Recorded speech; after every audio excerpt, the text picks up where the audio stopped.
Hey, you guys, this is your girl, Ebony Nicole, the Vice President of the Rochester Black Authors Association. And we are here with another Black Authors Rock podcast episode. Y'all already know. Please, if you are listening on Spotify or Anchor, make sure you follow us. If you are on Facebook watching us, make sure you follow us.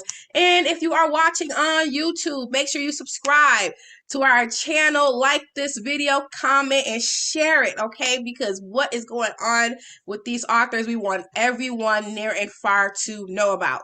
And if you are a writer, if you are an author, if you are a publisher, we want to chat with you. So hold on to the end and I'll tell you how you could be our next guest.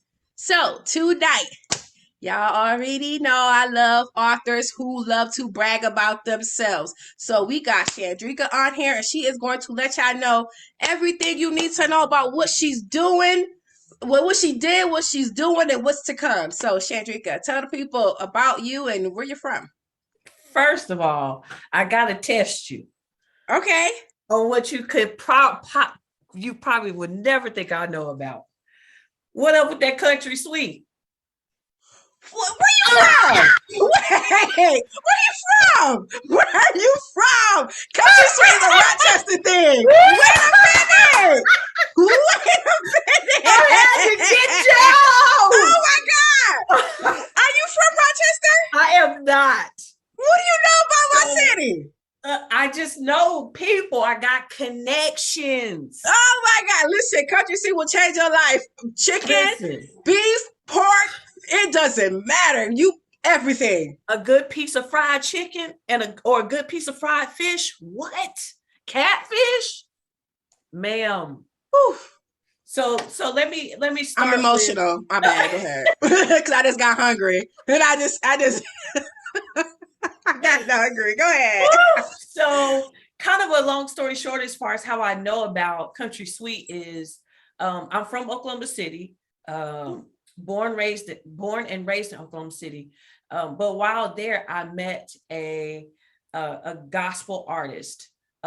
She and her husband relocated from Rochester to Oklahoma. I Mm-hmm. met them. I was a worship leader. At some point, I became a pastor of music and arts there. Oh wow. But as a worship leader, I kind of connected with, well, really, I had to be a worship leader under her leadership. Yeah. And so, she said, hey, we need to get to know each other if we have to work with Yeah. each other. So one thing led to another, and I ended up just traveling with her wherever Mm-hmm. she would go to do ministry. And, that just led to the introduction of Country Sweet. Uh, I'll never forget. Fast forward, I followed that ministry to Georgia, where then, after about 3 years of living here, I was introduced to an opportunity to go and live in China, and oh that's kind wow. of where my life changed. As at that point, I had my degree in biblical studies. I had my ministry license. I had been the pastor of music and arts. I had also accepted the commitment to be a minister of outreach here in Columbus, Georgia. And so I Ooh. go to China, my life changes, I come back, and I guess we'll get further into that. Yeah, absolutely. I But want to hear about that. yeah, but I come back, and I don't know, I'm in my apartment one day and I have a taste for something and I cannot remember what it is. I can literally taste it, but what is this taste that I have, this craving I have? And I could not remember what it was. And finally, I remembered the sauce. I remember who it was connected to. And I Yeah. had to reach out and ask them what the name of that sauce was. And I ordered a gallon. Yes. They shipped it to me. They That's shipped it to me. funny.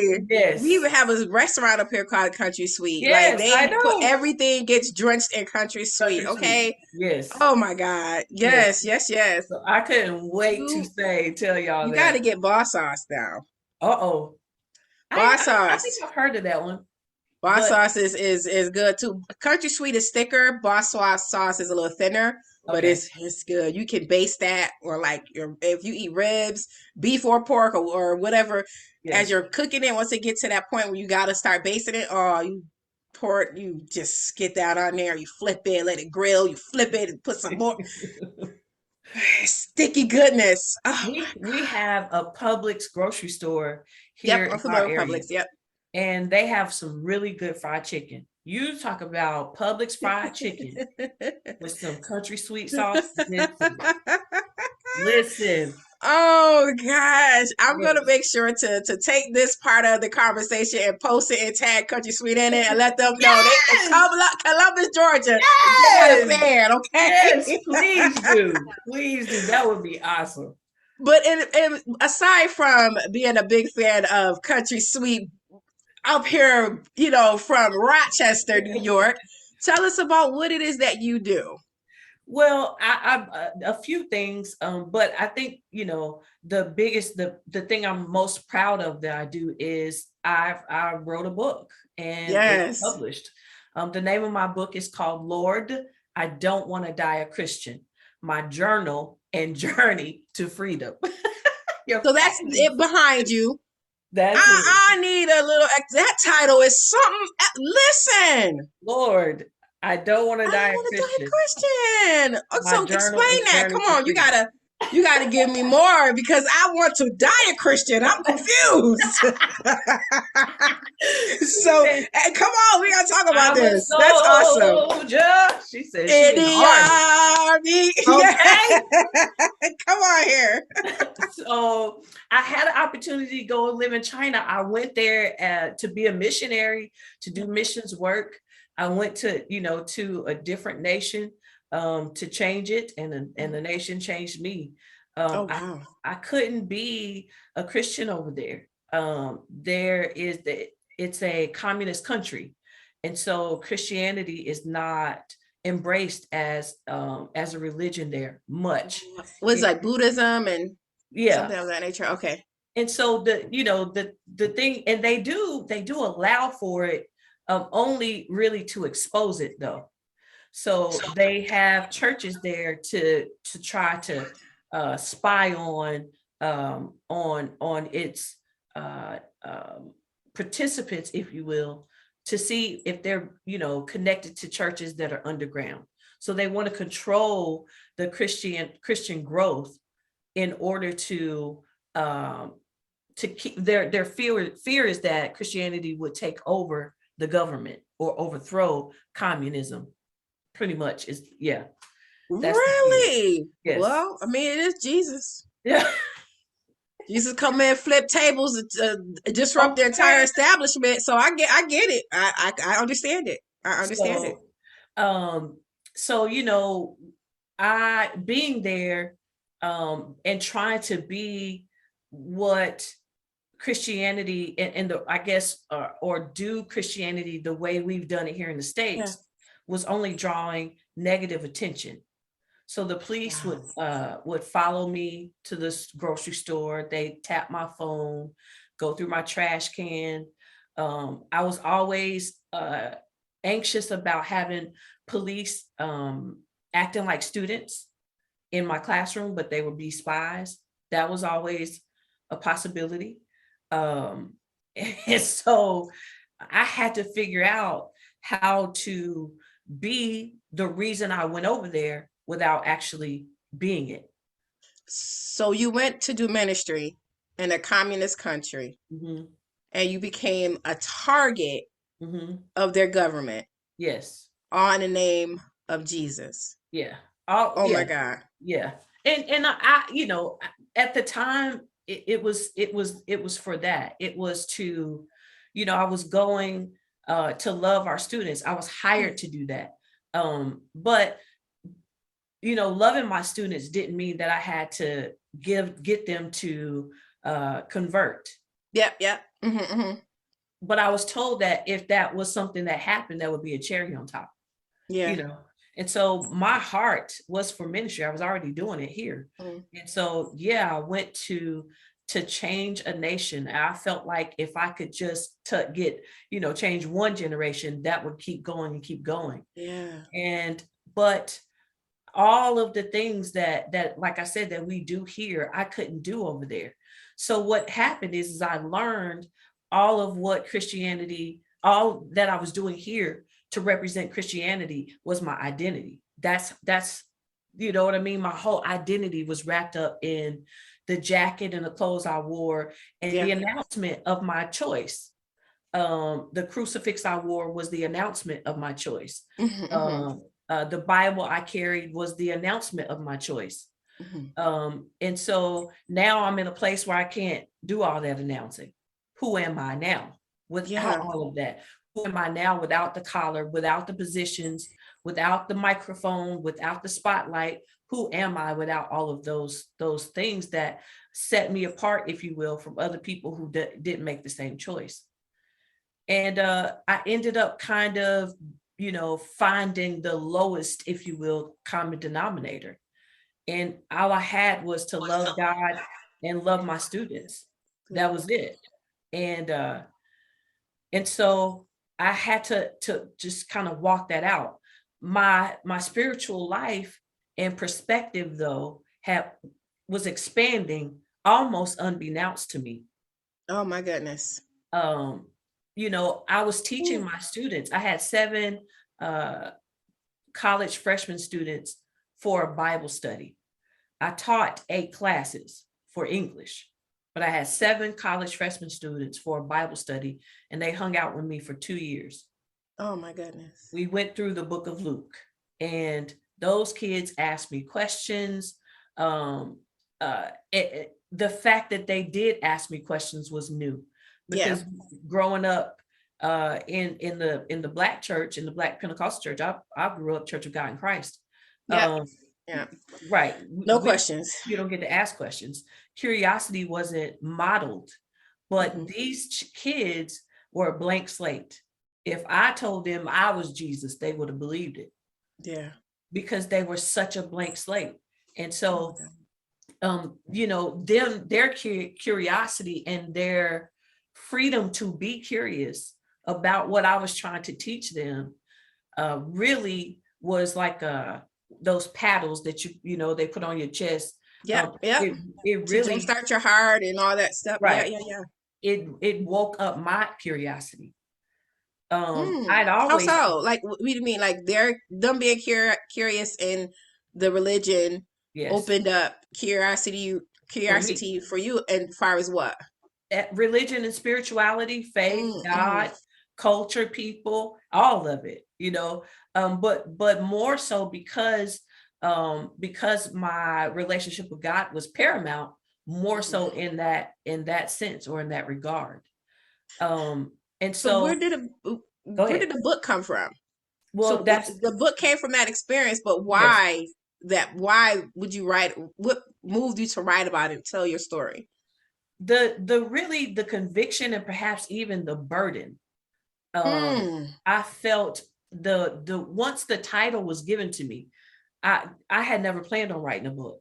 I was back from China after my second year, and I was struggling to go back to church. I was having a problem with culture shock. Oh goodness. Yes. So again, my perspective and experience of God and people had expanded. And so I was trying to take this new expansion into this same shape. And I couldn't breathe. I felt claustrophobic. And so I was struggling with that. And then our white evangelical brothers and sisters of influence were in the pulpit talking about Barack Obama being the president. They were sharing their racist views publicly, with no remorse. They were fine with it. And so between living in China, really almost isolated from all of that, both my experience of church and the opposition and racism, between that space between those two realities was frustrating. And I remember watching a pastor invite his grandson up to the stage to sing a racist song about having a Black president. This is in church, elementary kid. And I shut the TV off, your face. Oh, I sorry, my bad. No, you're fine. But I watched it happens on CNN. I turned the TV off. I got up to start cleaning up my apartment, went over to the front door to pick up some shoes. When I stood back up, I literally exhaled, Lord, I don't want to die a Christian. Wow. I took one step forward and said, that's a book. I took another step forward and said, I was not going to write a book. Like that was never a plan. Uh-huh. And so I began to pray about what I was supposed to write, because at that moment it became a burden. It became a reason to write it. And I couldn't shake it. The conviction, the burden to write it, I couldn't. I felt like there were more people like myself who had questions about the things Christianity taught us. And I Yeah. wanted them to know that a person like myself with a degree in biblical studies, licensed, ordained, I was ordained my second year in China, and a person who had gone to do missions. I have these questions about Christianity, and I probably always did, but it was just silenced, Yep. and so now I'm awake. Now my curiosity is awake, and I started to document these questions. I started to document this curiosity, and wondering if, and wondering should, and wondering when, and wondering how, and Yep. start documenting them. And it reads like a journal. Oh So my goodness. every day or date or experience, I'm documenting the dates I had the experience, the date I had a new thought, the date I was, in prayer, the date that I showed up or sitting at a Yeah. stoplight. I Everything. Yes. I'm still somewhat writing. I don't have a lot of time anymore. Yeah. But I document thoughts that I could Mhm. expound on if I need to expound on them later. So what is it that made you say, okay, I'm going to do this? It was an idea that you was like, I don't want to, this is not a book I want to write, Lord. What is happening? And you prayed. What made you move forward with it? Well, the other part of my story, is that my parents are pastors. I was born to a Christian family. Mhm. My grandparents died pastors, died in ministry, on both sides, except for one of my grandfather. My aunts and uncles are in ministry, on my mom's side. Mhm. I have an uncle who retired as a pastor. I have an aunt who died as a minister. I mean, I got an aunt who sings in church. I was Just raised everywhere. Yeah. everywhere. It's in our family. And so, um, there was that hesitancy because I didn't want to displease anybody. Yeah. But the conviction, and again, the burden that I was carrying to write it. Mm. There's an entry in my book called "For an Unborn Generation." Mm. Generations, this generation now, they're not accepting what we accepted. They have questions about, why am I Yeah. eating bread and drinking grape juice Yep. and it Yep. don't They make want to know sense? the details. They want to Yes. know. Even myself, I am Pentecostal, and I'm a member of the Church of God in Christ. But I still have questions. I've been saved 10 years now, and I have questions, and I seek the answer. And Right. I don't take, oh, it's just the way it is. That doesn't work for me. And I so, need to know. Yeah. right, right. And see, that didn't wake up in me until I was in my late 30s. Hmm. Hmm. I wrote visions for ministries. You know what I mean? And all of that. I mean, this was going to be my life. I was going to be a national evangelist. You know what that is Yeah. in the culture church. And so, it didn't wake up. I didn't start asking those questions of what, didn't resonate with me or what didn't make sense to me until I was in my late 30s. And it was just important to me to document it so that young people growing up in the same way know that they aren't by themselves in being That's right. curious. Now, I'll say this though, it's so interesting. I'm getting messages from people that are older than me, who are saying, you wrote my mind. you know Help free the people. Because religion, I want to say, not religion, but well, I could say religion, but what's another word for something that's always the same and it just is. Oh. I don't know. Like well, it's just not cult. It's like maybe this, I would say, culture, religion, and it's just that's the way it is, and you can't divert from it. But Right, if you do that, you're being rebellious. No, it's just free thinking. It's just thinking above what you say. This is the limit that you right, can go and understand in Christ and God and things of that nature. Holy Spirit. No, there's more to them than what you tell me I should understand and know. No, there's right. more. And And so and I think I that's go awesome that older I people are really starting to see that now. right. And I go further than that. There's more to religion, God, and what the Bible tells me. Yeah.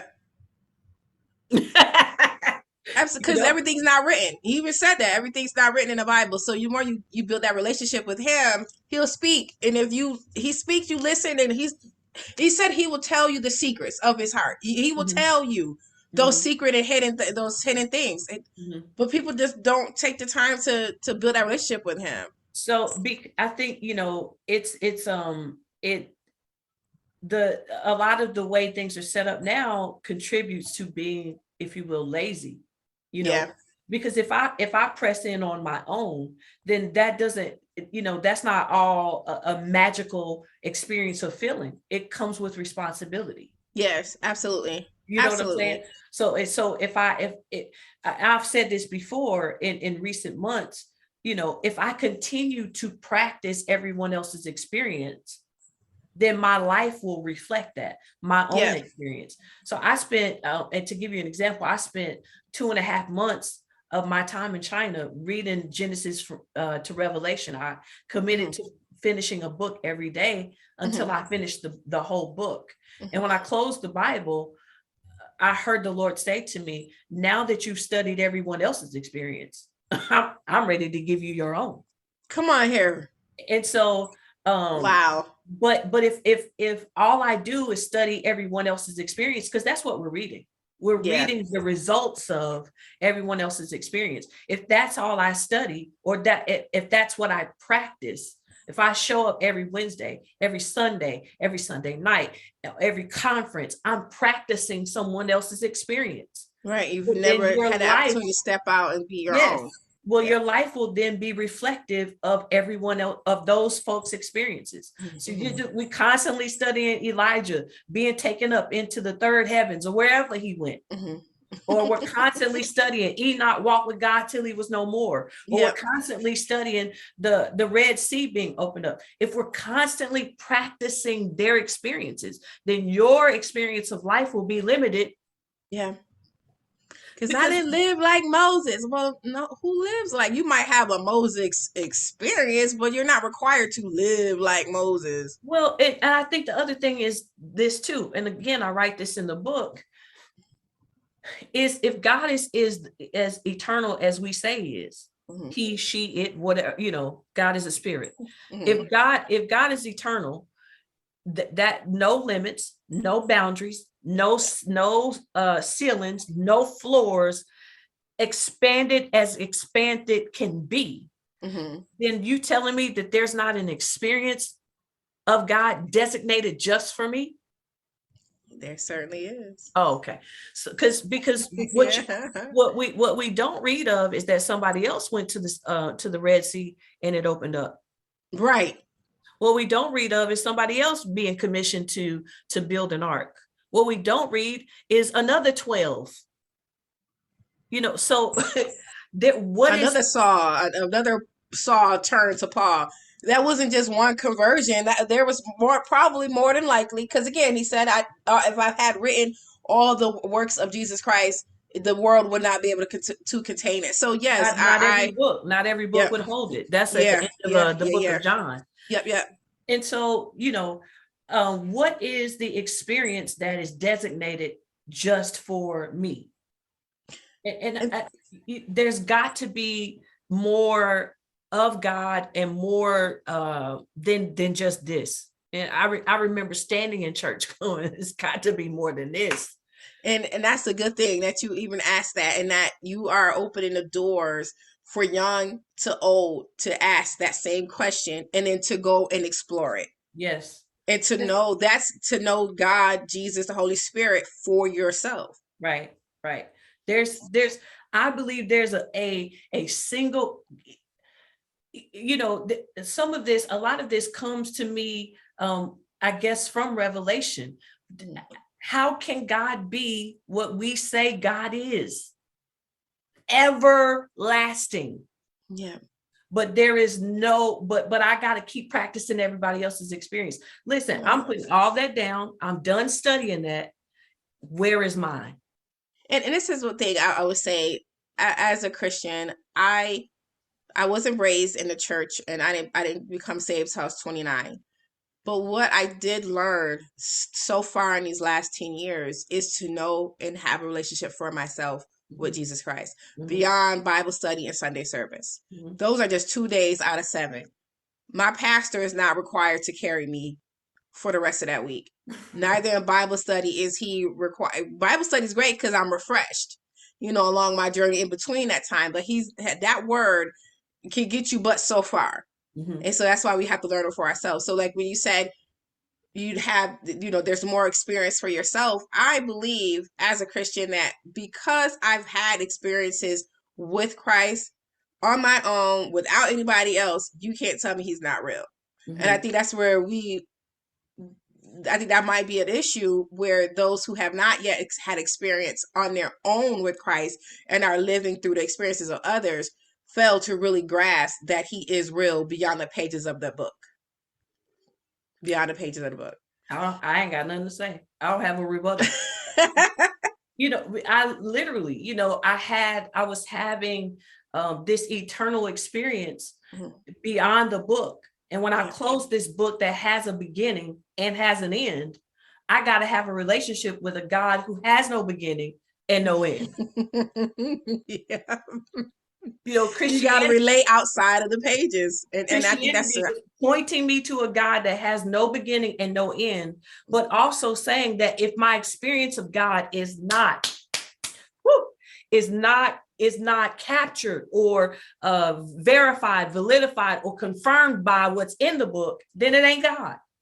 Wait a minute. That bothers me so much. I didn't know. I did not know. Whoa! When I tell you that tap like that nerve, it's like it taps it. You tell me that there's no beginning and no end to God, but my experience of God has to be confirmed by a book that has a beginning and an end. I get that. I get that.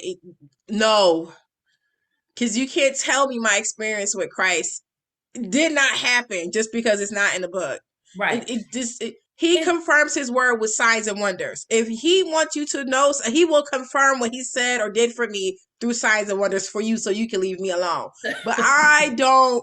I have, some things that happen in my life where I have a friend who questions what you can question all you want, but this is what God said about me. It doesn't have to. Well, I don't think I've ever read that in the Bible. And right. And listen, this is my experience with him. Here's the thing. The Bible didn't exist when the next time you have the conversation. The Bible didn't exist when Moses said he was standing in front of a burning bush and it was talking to him while it was not consumed. He didn't have anything. What was written for him to confirm that to be? Nothing.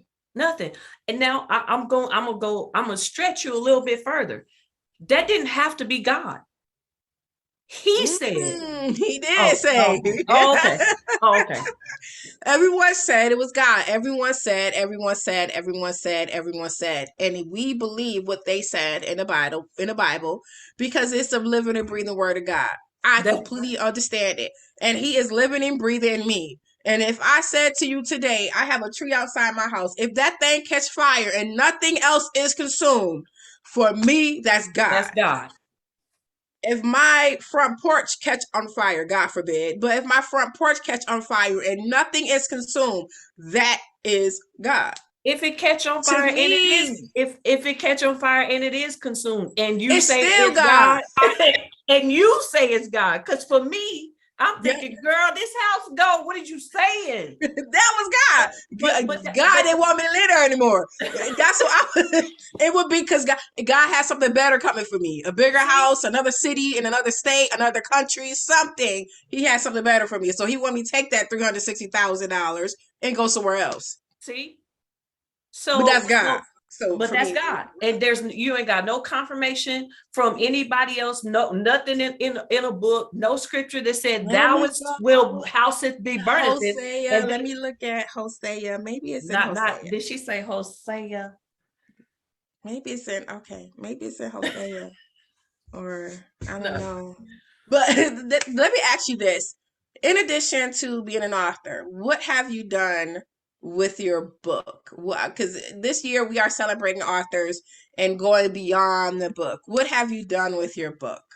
So I started a group, and we just actually started this Sunday, called Courageous Conversation.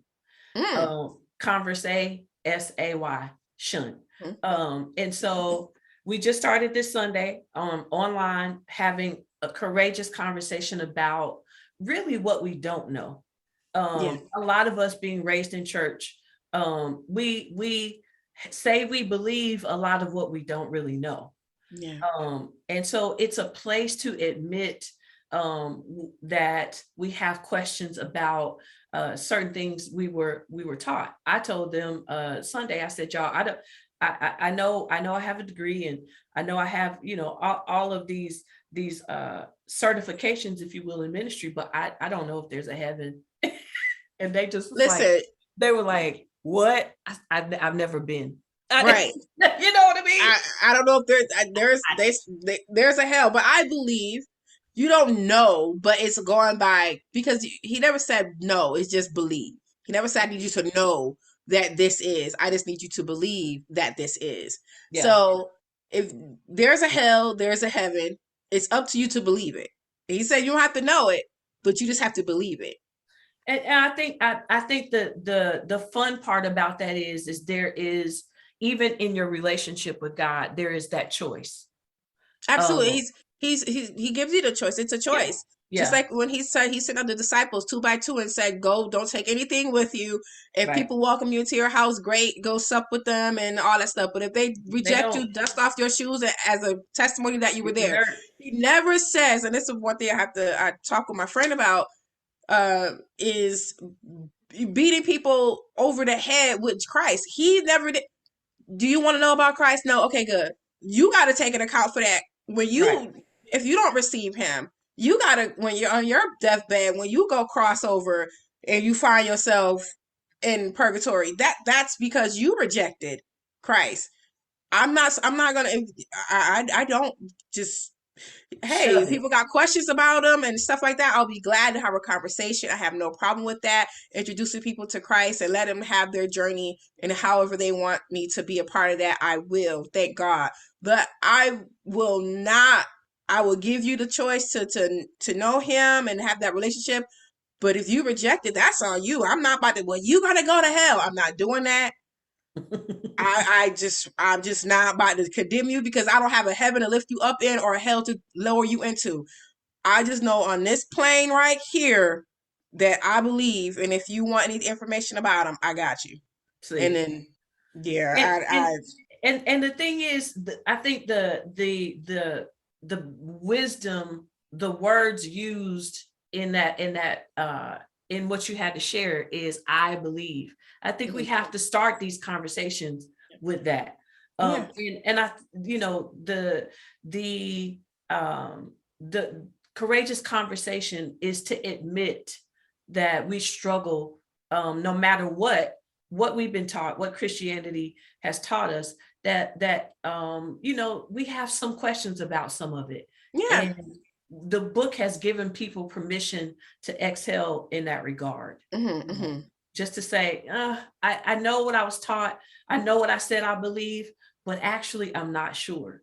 There are some things I am sure about, but we can go to church and hear all that over the pulpit, hmm hmm but there's no space and place to really talk about what it is we aren't sure about.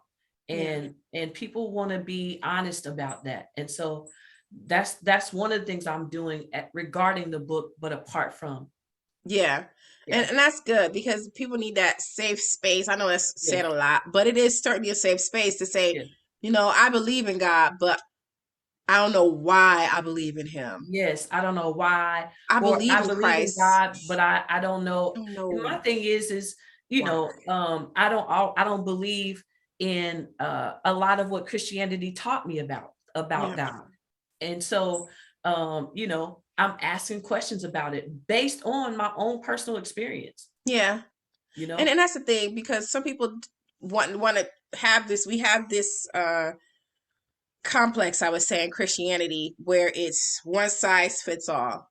And if I understand it, then you should understand it too. Mm-mm. Or if the way you No. understand it, I should understand it the way you understand it. No, no. And one of my things about it is, it says, if you delight yourself in the Lord, and He will give you the desires of your heart. Now, Yeah. people see that I see it as, and this is just me.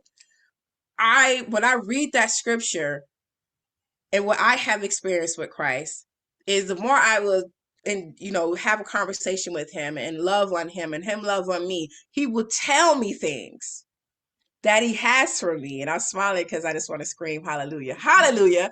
He would tell me things, and the things He tell me, I would then pray for. They become desires in my heart, because I wouldn't desire it if He didn't give it to me.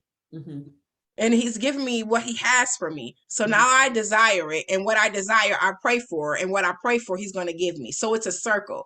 But others read that scripture and Mhm. they see it as though I come to God with a desire, and I'm going to hang out with Him, and He's going to give me what I desire. Well, what you desire may be wicked in God's eye. What you Mhm. desire may not be part of His will for you. So I kind of, to each his own, I would say. But Mhm. that goes to back what you were saying, how if I believe it this way, you should believe it that way as well. No, your relationship with Christ is different from mine. Yeah. Everybody's relationship with Him is different. Yeah. And whatever you get from that, take it, and let that be how you build to do your walk. Yeah. Yep. So how can, because the night has been well spent, of course. What do you have coming up next? I know you said that this was it. This is your book. You was not trying to write this, but God, like, now did God give you another? Okay. Um, no, there is another, but not with that look. I'm out here now. You know, I'm out here now. And so there is another opportunity or something else I want to release or publish. But I see words in picture. And so I wrote a lot of my book, um, uh, from that gift of seeing words in picture. Well, I have this other concept, and I started trying to write it, and I didn't have the words. I only had picture, and that's when I believe I heard the Lord say to me, "It doesn't have to be words this time." So Yeah. it's going to be an illustration, Yeah, uh, yeah. very short. I think it's going to be very short, but it's going to be illustration. So I'm just waiting for the resources to hire an illustrator and walk it out. I'm gonna give you something that is just coming to me. So at some point you are to do an anthology. The women that are in your group, everyone has a question, and everyone talks about that question that they have. And through time and space and prayer and fasting, they get those answers that they had, and they share it in the book. And you make All your group right. of women, and make your group of women Authors. authors. Yes. We'll see. We'll You call it see. the same title. Say name of your group can be the title of it, and then just put a subtitle in there. Questions of the heart. No, you said, what would you say? What did you Courageous call it? conversation. Yeah, but it was something else. You had questions. Something else Oh, you for said. me on my book, my journal and journey to freedom.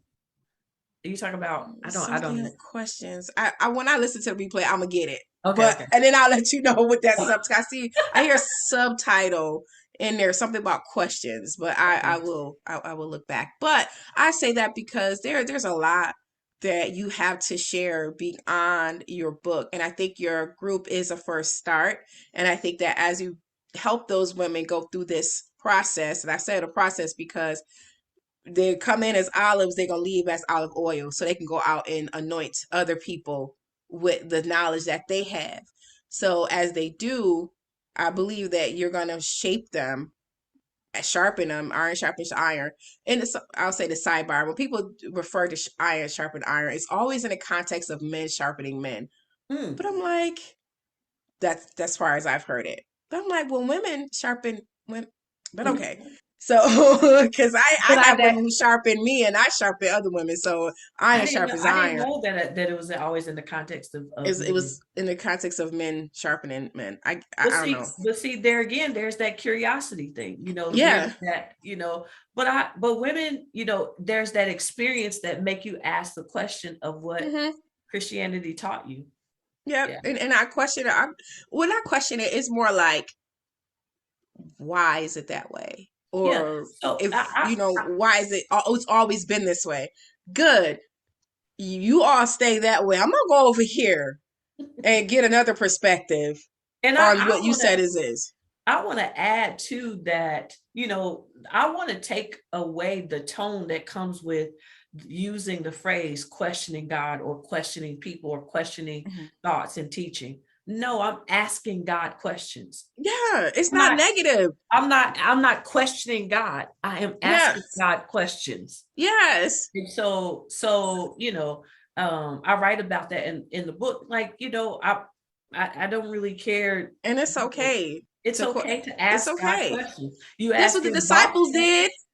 That's what the disciples did that the whole Yes, time. yes, Sometimes they didn't even ask him, they asked in his heart, and Jesus knew what they were asking in their heart. right. And so he was like, well, you want to know A, B, C, X, Y, Z. The only person I would say off the bat, well, no, Abraham did. Abraham did have some questions, but with no major moments, he did not have some. Well, he actually did. He did have some questions. Everybody questioned God, so why Ask can't? God questions. Yes, ask God questions. Everybody asks Yes, God questions. It's either for yes. clarity, understanding, just to make sure. Take my son, thy only son, to a mountain you gonna show me, and you want me to sacrifice? Okay, let's go, Isaac.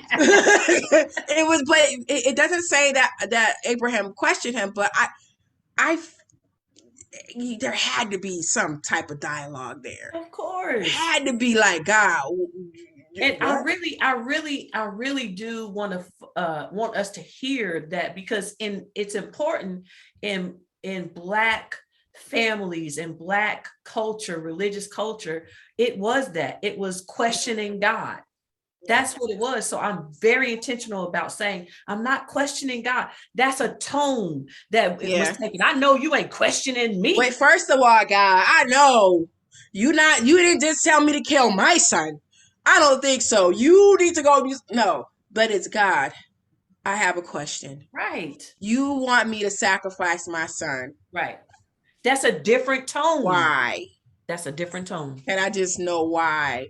And sometimes those whys will never be answered, but it's just Sometimes. faith will lead you to that why. And just like Abraham, faith led him to his why as proof. Since you were going to sacrifice your son, it is proof that you love God above everything else. And that was the why. But he never asked it. But I love it now that I'm thinking about it. It's those in between questions for understanding and clarity and wisdom that God said is ours, that's not asked. Mm-hmm. It's just going from I know this, I know that, I know this, but how and why do you trust what you know? And Yeah. it's right there in between is It's when that. you do ask God questions. And I like how you said, instead of saying question God, it's ask God questions, Yes. because he said, whatever you just ask. That's some of them verses, and we preach it. Yeah. Yep. We preach But if them. I But ask, then you tell me I'm questioning God. question to God, right? But he told me I can ask. He said whatever I ask for, he's going to give it to me. And so I think that even with that, we ask, and I say we because I'm a Christian as well. We take that, ask God for anything, He'll give it to us. We're asking for things, but it's not just things that He wants us to ask for. He's asked for wisdom and knowledge. He said, "Wisdom is your sister. She's screaming for you, and she's yelling for you in the streets." And all that getting understanding. So how can I get an understanding if I Without don't asking ask questions. questions? Yes. Yeah, I think we got some work to do as Christians. Well, in my this is, and I have to be, true to what I wrote. For me, it's just, what, if I would rather die curious than die Christian, is what I say. Yeah. If I can't Wow. ask questions being a Christian, then I won't be a Christian. I'll be a woman in relationship with God, who actually has a relationship with God. This is the other thing I offer too, is if you put a stethoscope on the pulse of my relationship with God, you'll find thriving, because Yes. curiosity is so alive. Yeah. It's so alive in my relationship. And that's okay. He wants the questions. Yes. He wants questions. He don't want you to stand here, or you, not you specifically, but use a general statement. He doesn't want you to be uninformed. He literally wants to tell you everything. Yeah.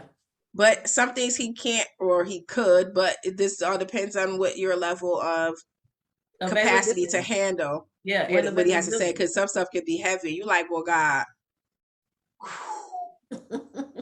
I that was heavy, Lord. That was heavy. Ooh, Lord, that was heavy. So I'm gonna need to. I don't know what to do, Lord, because that was heavy. But I think being a Christian and being an author, for me, it is all about sharing our experience, like you were saying, sharing our experience Mhm. to add to the Bible. And what I believe, I say that because I believe when I first became a Christian, you couldn't tell me, well, you should go to John 2, and in John 2, 1 John chapter 2, verse 3 says, I'm sorry, First John who? Is he senior? See, Is there a junior? Is there a third John? I Like, gotta tell you this. I gotta it's tell so you this. stuff does be hard. So I was just gonna say, like, when we share our stories, it's like a soft introduction to Jesus Christ. It's like, hey, here's my life. Let me introduce you to him, and then they can go explore, more. But yeah, you. I I'd love to tell you that I have, and early in the book, I have an entry about how a young lady, Chinese student, came to me heartbroken because she found out her boyfriend was cheating on her. And one of the reasons I ended up in China is because of how open I was. I was very open to go, not something I sought for. I was very open to go because I had broken up or broken off my engagement with the first man I was ever in love with. Oh my So, goodness. it was one of those, you're not getting married no more, go get a tattoo or get your hair cut. It was go to another country. And so I went, but when this That young lady, haircut. right, cut all my hair. But when this young lady told me what had happened, I sent her the Proverbs 31. Yes. But the problem is I forgot my own story. How much more would she have been impacted to know that a woman from another world, according Mm. from her perspective, had experienced heartbreak? Millions of miles away, experience the same thing. Same thing. And so I look at that and regret that I didn't tell her my own story. And I asked the question, does religion steal from us our stories, I'm. our experiences?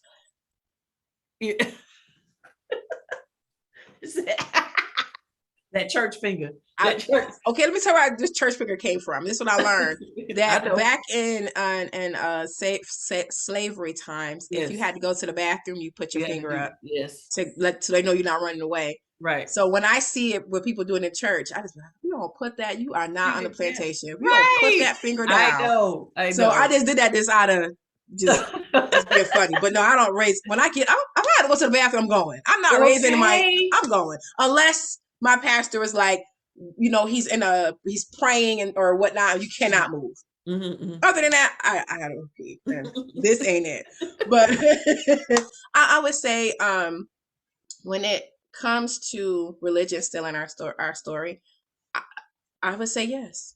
Yeah. It does. Religion gets in the way of us telling our story because we want to look upright and righteous to Come other on, people. sis. But Come it's on, not sis. the look, it's the story. Come on, sis. It's our truth. It's how we live that helps other people. It's not the Bible is the Bible is our lives is, you know, shaped by the Bible, and what we shape into, we could say this is where I came from, this is where I am, this is where I'm going, all because the Bible. But I do believe that if we just shoot scriptures at people, they won't understand it if they don't, if they haven't jumped in there. So that's why I'm saying, like, our stories are soft introductions to Jesus, because they need to know, okay, because you can't send me to Thessalonians anything, and I'm new to this. And even when you send her Proverbs 31, she probably was like, okay, so what I'm supposed to learn in here? I'm reading this, and she may or may not, she may not have gotten what she should have gotten had you told your story, because then she would have, because you would have told her, this is what we went through, this is how, this is where it led to, and this is how I got, you know, began my healing journey, and these are some scriptures that maybe have helped me during that process. So your story probably would have helped her out very much. A whole lot. And what's crazy is that I wasn't through. I was still grieving. I was still, so we could have walked that out together. Yeah. But yeah. As I write in the book, but I was so busy being a Christian. Yeah. Don't be too busy. What is it? My friend told me, people sometimes be so too holy for earthly good, or too heavenly bound, so heavenly minded that they're no earthly good. Thank you. There you go. And so I think that could be why our stories are snatched away, because God is gonna help you, child. Let me tell you, because when I needed help, I was praying I had to pray for 2 weeks, fast for 18 days. Girl, I couldn't get a help if help was free. I couldn't get an H. For real. I couldn't even get an H. Couldn't get a nothing. So that's why I think that's why our stories, because you just ask God, He'll give it to you. Do you know that delay is in there? I need to get from the God will help me to receive, and what is that gap looking like? Because that's the gap that I need help. That's where I need to know what to do. And when it comes to, definitely when it comes to heartbreak, I was in love. Next thing you know, I'm on the edge of, I don't ever want to get married again. I'm not doing this anymore. But what is that gap looking like? How do I fill that in? And I think that's where our stories, our testimonies come in at. And I think that when we step outside of Christianity, let me kind of, don't step outside of Christianity, but when we step outside of Christianity. I am, but you don't have to, but I am. Right. It's like stepping outside, but you're still a Christian, but you're stepping outside of the religion of Christianity so that other people can see you live. And to see that, yes, we struggle as Christians, but we know that there's somebody else sitting on the throne. Like, Father, I know Ebony, darn, but you know, it's for our words. We don't sing for our words. Yes, I know you want to just, you know, strike her down, hit her with a couple of plagues, but Father, I know that there is some stuff, you know, come, I'm just going to pray for her. Let's hold hands, Father. That's how Jesus is. I'm so thankful He up there interceding for me, because I think I should have been gone. Wow. But he's interceding for us. And I think that as Christians, we have to, our lives, just like Saul, when he went from Saul to Paul, that was a transition. I mean, he got struck on his way to kill disciples. And Jesus like, listen here, boy, what you're not going to do, and I'm about to blind you so you can really experience my power. And when he got his eyesight back, he clung to Ananias, and it was like, yo, bro, teach me. Teach me. And that's what it was that he used. And Paul became one of the the catalyst in the New Testament, because he taught us how to be as he learned it. And so, with his life. And even when he went to, I forget where he went, but he went to preach, and it was like, or I think it was, I forget where he went, and he was telling them about what love is. And I was like, well, isn't that Paul, the Saul that was killing all the Christians? Yes. And you talk about something, love is kind, love is patient. You wasn't kind and patient 2 weeks ago. Like that is, so it's our life. It's even though we cross over to be on this side of the cross, people will still judge our prior life instead of seeing where we are. But we have to take it with a grain of salt and be like, yeah, I know what I used to do, but God. you know. And so he changed his name, and from Saul to Paul, he became a new man, new creature. And I think that's where our testimonies allow people to see. Right, right. He stood before King Agrippa, and he didn't tell King Agrippa no scripture. Right, we can't just hit people with scripture because they don't know. He told King Agrippa about his ride to, on the Damascus road. Yep. He told King Agrippa his story. Yeah. He didn't quote anything from the law because the Bible didn't exist when Paul was living. Yep. And so he didn't quote anything from the law. He told King Agrippa his story, and King Agrippa said, "You almost had me convinced." So, I had to figure out and find out what my story is, what my experience of God is. And one of the only ways I could do that was to strip, if you will, Christianity, to take it off. And find and learn who I was, who I am, learn the me that God knew, as I like to say, as Jeremiah shared his own story of being known by God before he was in the womb of his mother. Who is the me that God knew? Who is the me, the Chandrika that God knew? Yes. The only way I could get to that is to take the fig leaves off, if you will, of religion. Yes, and be naked before the Lord. Oh, yeah. Yes. Well, we almost went to church tonight. I just want to reiterate to everyone, welcome to the Black Authors Rock podcast. With a sprinkle of Jesus all through the whole wasn't sprinkled. It was like taking a whole couple of jars of spaghetti sauce and all you got is one strand of spaghetti. See, you know what? But this is what we do. It's about celebrating authors and their lives and bragging. And this is the Rochester Black Authors Association Black Authors Rock podcast. Just in case y'all like hop in there, they're like in Jesus. I'm sorry, y'all. This is what I wrote. Oh, don't be sorry. That's where it started from. So, because that title was something else. Like, or I don't want to die a Christian. It literally was my prayer. And it still is today, my prayer. I'm not mad at it. So I want you to tell people. So you have your group. Is that open to the public, or is it like private? You own by invite, or how does that work? It's private. Send me a friend request and let me know why. It's a Facebook group, but I'm on Facebook as Chandrika D. Fee. I'm on Instagram. That way, that's my website as well. I am on LinkedIn as Chandrika D. Fee. So send me a message. Let me know you want to be a part of the group. And we're right now, and this Sunday we had people from all over the country. They were everywhere. I'm not saying it was a lot. It was my first time, but everybody was everywhere. I'm in Georgia, and there were some people in Oklahoma. We're just starting this conversation, and it's a place to just be. I'm not interested in denominations, church membership. That is so extra. I'm not interested in doctrine. I'm not. We divided the Bible. We divided the Bible, the body of Christ. Yeah. You're like, oh, this the elbow over here. Well, we don't mess with that elbow over here. He like, well, we got 7 Adventist toes down here. Like, and a Pentecostal thigh. And we not a Pentecostal thigh. He's like, why y'all dividing my body like this? This is not. It's supposed to be one body of Christ, and y'all got all these. This is not what. I'm not interested. I got a Baptist right shoulder. What is happening here? Right.